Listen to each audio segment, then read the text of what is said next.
Halo semua sahabat Naratiensa, ketemu lagi kita di Lighthouse Mensa yang hari ini kita akan membahas seputar Sekolah Dasar Kristen Menara Tiensa. Dan sudah hadir di tengah-tengah kita ada Miss Yanti selaku Kepala Sekolah dari SD Menara Tiensa. Hai Miss Yanti, Halo. apa kabar? Puji Tuhan, baik. Puji Tuhan. Hari ini lagi datang dengan siapa nih Miss yang dibawa? Iya, hari ini saya datang dengan Miss Ria. Halo. Hai Miss Ria, apa kabar? Puji Tuhan, luar biasa. Puji Tuhan luar biasa. Hari ini kita mau ngobrol-ngobrol santai aja tentang sekolah dasar atau SD Menara Tiensa ya. Oke. Yang udah diketahui tempatnya ada di Gading Serpong ya. Dan udah berapa lama sih SD Menara Tiensa hadir di Gading Serpong? Iya, sudah cukup lama ya, kurang lebih sekitar 23 tahun. Wow. Usia yang cukup dewasa kalau untuk kita ya. Iya. Berarti itu sudah sejak tahun 2002 2002, ya, betul. Wah, udah cukup lama banget berarti SD Menara Tiensa hadir di Kota Tangerang ya, tepatnya di Gading Serpong. Nah, kalau kita bahas-bahas sedikit nih Miss Yanti, apa sih visi misi dari SD Menara Tiensa sendiri? Ya, visi misi dari SD Menara Tiensa itu adalah komunitas sekolah yang beriman teguh, berkarakter terpuji, dan berilmu teruji. Oke. Jadi lewat visi itu kita menekankan 3 pilar pendidikan yang utama, yaitu yang bermula dari iman dulu, beriman kepada Tuhan, kemudian juga karakter, dan yang ketiga adalah pendidikan ilmu. Oke. Berarti 3 hal ini yang paling penting yang tentunya diajarkan di SD Menara Tiensa. Yang pertama adalah beriman teguh. Iya, betul. Memang kita tahu sekolah Menara Tiensa SD-nya adalah SD Kristen dan yang pastinya menjunjung tinggi keimanan Kristen berarti ya. Berarti kita punya pilar yang pertama itu adalah beriman teguh. Apa sih beriman teguh berarti yang diterapkan ke anak-anak? Mungkin Miss Ria kali bisa bercerita. Oke. Dari visi tadi beriman teguh, kami aplikasinya ya, yang pasti setiap pagi anak-anak ikut devotion. Jadi selama 30 menit pertama itu devotion, membahas firman Tuhan, berdoa, dan itu pun anak-anak sudah bikin dari rumah. Jadi diharapkan membaca Alkitabnya tidak hanya di sekolah, tapi di rumah malam sebelumnya itu anak sudah membaca, sudah menuliskan, pagi harinya dibahas bersama. Itu, dan seminggu sekali ada chapel. Ya mirip sekolah minggu tapi lebih cepat ya, 30 menitan itu chapel. Berarti itu bersama-sama ya dari kelas 1 sampai dengan kelas 6 pada saat chapel setiap hari Jumat. Iya.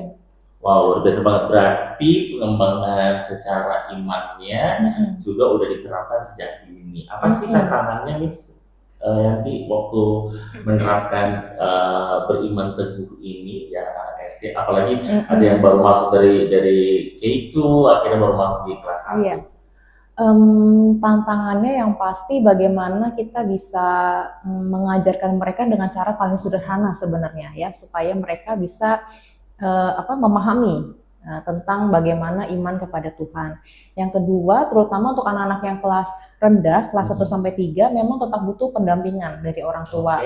Seperti tadi Miss Ria bilang, kita sih harapkan firman Tuhan itu atau saat teduh mereka baca dulu di rumah. Kami ada buku renungan. Kemudian setelah dibaca, didiskusikan dengan orang tua. Nah, itu yang mereka bawa ke sekolah. Nah, di sekolah kita tambah diskusinya dengan guru dan juga dengan teman-teman supaya lebih kaya begitu. Nah, tantangannya memang itu, tidak semua orang tua mungkin entah yang memiliki waktu untuk mendampingi. Jadi biasanya anak-anak mengerjakan sendiri, atau terkadang masih ada juga ya yang tidak mengerjakan begitu. Yaitu memang tantangan tersendiri sih untuk bagaimana bisa membuat anak itu menyukai firman dari dirinya sendiri begitu. Jadi bukan hanya sekedar memenuhi kewajiban, mungkin awalnya kan harus gitu ya, tetapi harapan kami lewat kebiasaan yang dibentuk ini pada akhirnya mereka suka. Mereka mau mencari firman itu sendiri gitu. Betul, berarti di sini peran penting orang tua sangat dibutuhkan. Iya, betul, iya. Karena usia SD kan masih, apalagi peralihan dari TK ya, 6 sampai dengan 12 itu 7 tahun kedua dari proses pendidikan itu tetap perlu pendampingan orang tua. Nanti ketika remaja makin berkurang, ketika SMA pendidikan tinggi ya itu lebih berkurang lagi.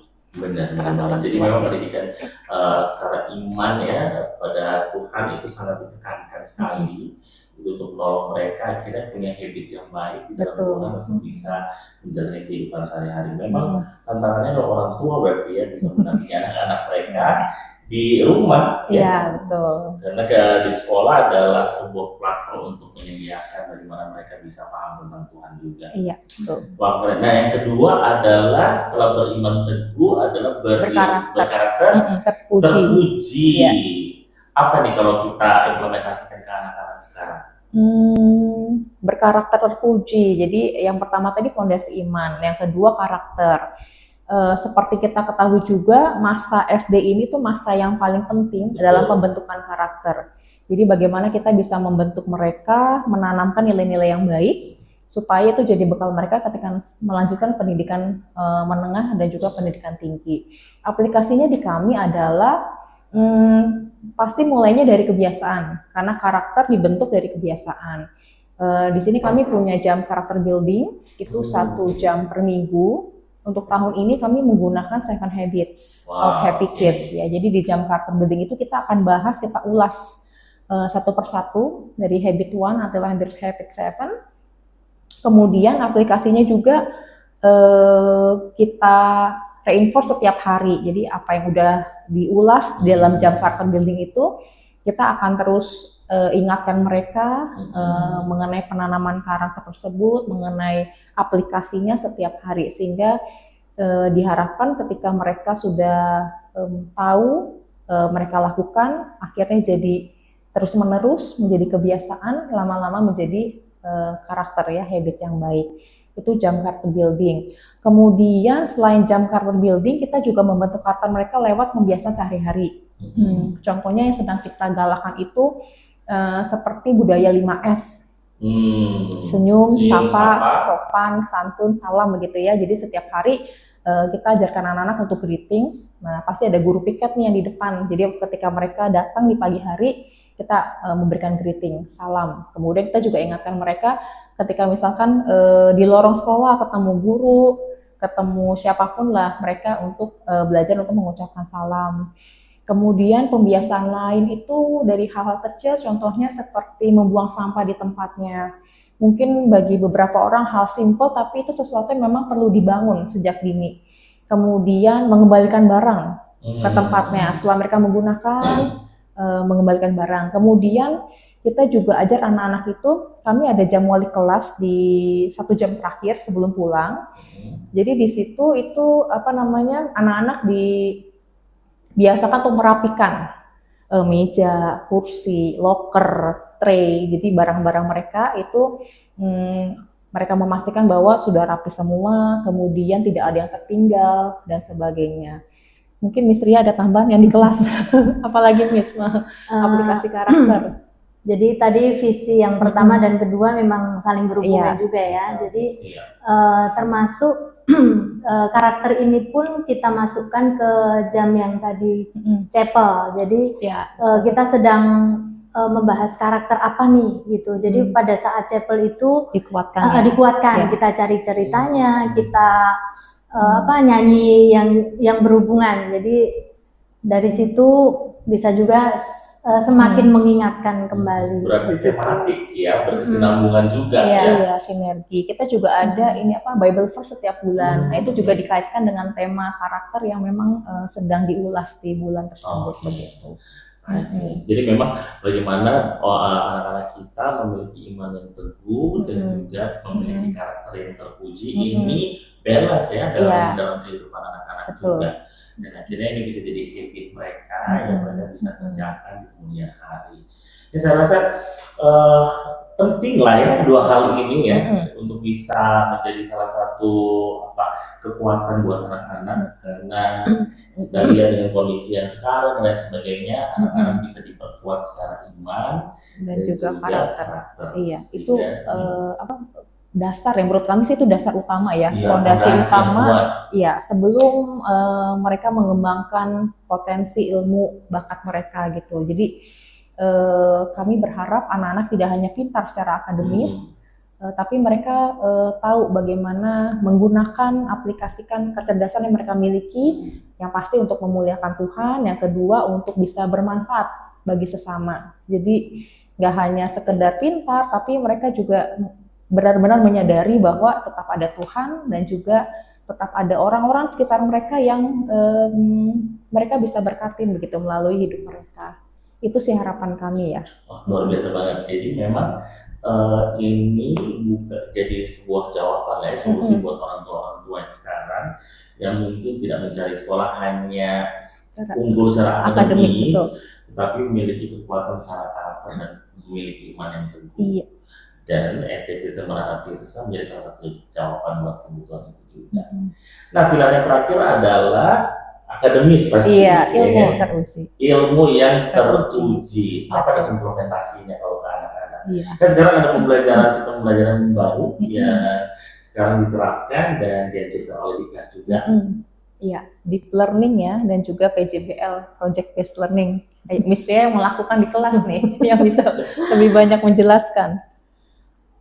Iya, deep learning itu kan pembelajaran yang berkesadaran, bermakna, menggembirakan. Jadi anak-anak ini dibawa atau dituntun untuk bisa merasakan bahwa belajar itu mereka memang butuh. Mereka tahu tujuan dari belajar apa. Jadi bukan hanya sekedar saya memang harus sekolah, saya memang harus belajar begitu. Tapi mereka benar-benar tahu saya belajar ini manfaatnya apa untuk mereka. Jadi dari situ mereka punya kemauan dan kesadaran untuk mau belajar, tertarik dan lebih mau mengembangkan begitu. Dan juga dalam pembelajaran ini menyenangkan, mengembirakan, karena namanya anak-anak ya. Usia anak-anak itu mereka kalau dengan belajar yang menyenangkan atau dengan bermain atau dengan berbagai activity, jadi mereka melakukan sesuatu tanpa sadar mereka udah belajar, begitu. Nah, iya. Nah ini Miss Ria bisa lebih menambahkan.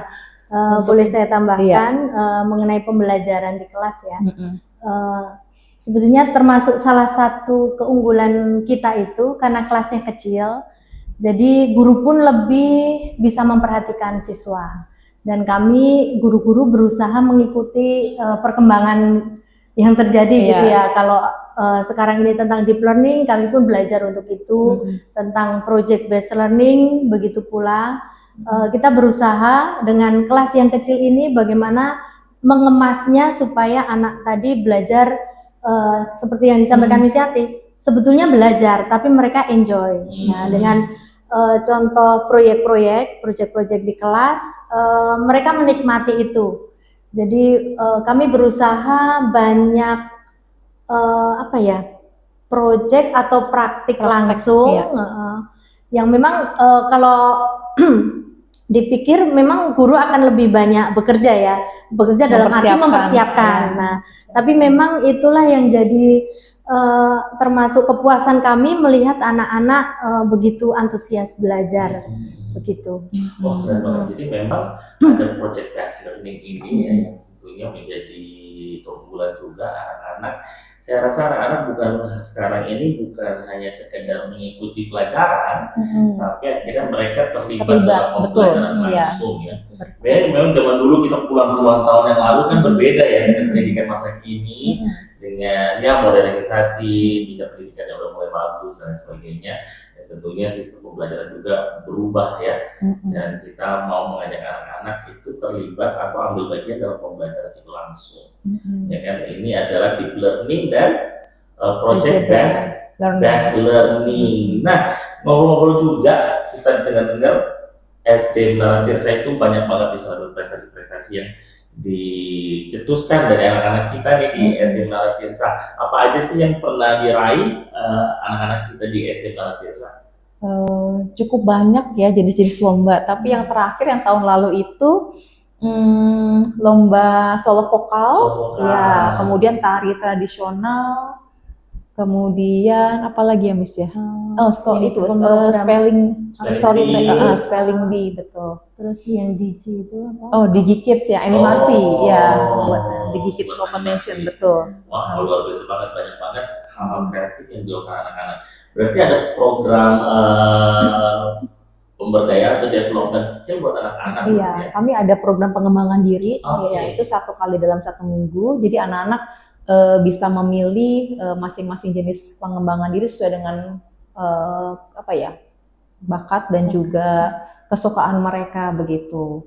Jadi di kami itu ada beberapa di bidang olahraga itu ada futsal, kemudian karate, kemudian bulu tangkis. Kemudian di bidang seni kami ada musik, tari, seni lukis, kemudian paduan suara, ya, kemudian English Club juga English ya. Club. Wow, banyak banget kriteria ya program pengembangan diri yang bisa diikuti oleh anak-anak. Betul. Dan apakah itu wajib atau pilihan bagi anak-anak?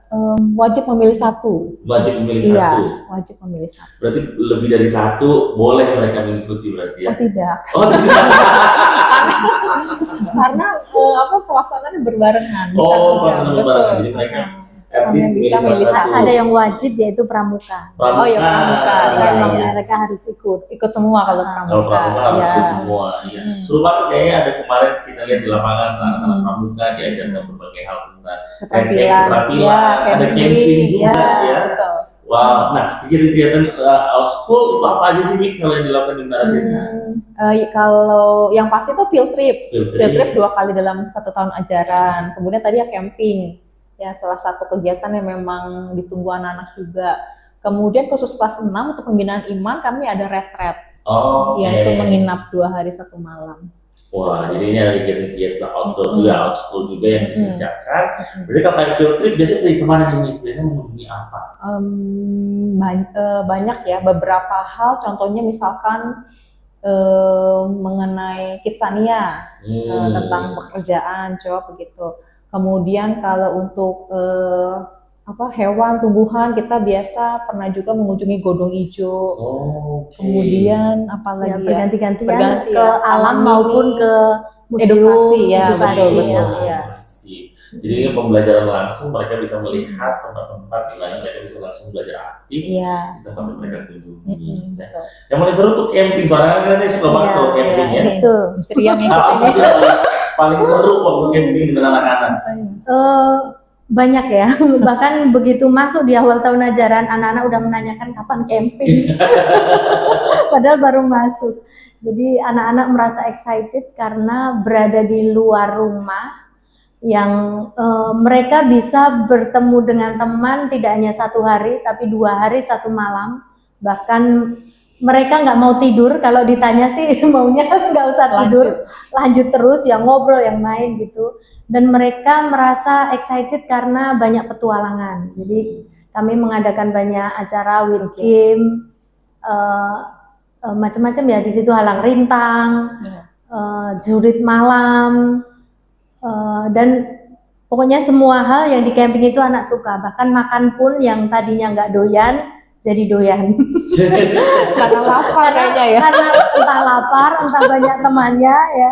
Sampai mereka terkesan pulang-pulang, "Mi, bikinin bakwan sama seperti yang dibikin guru campingnya."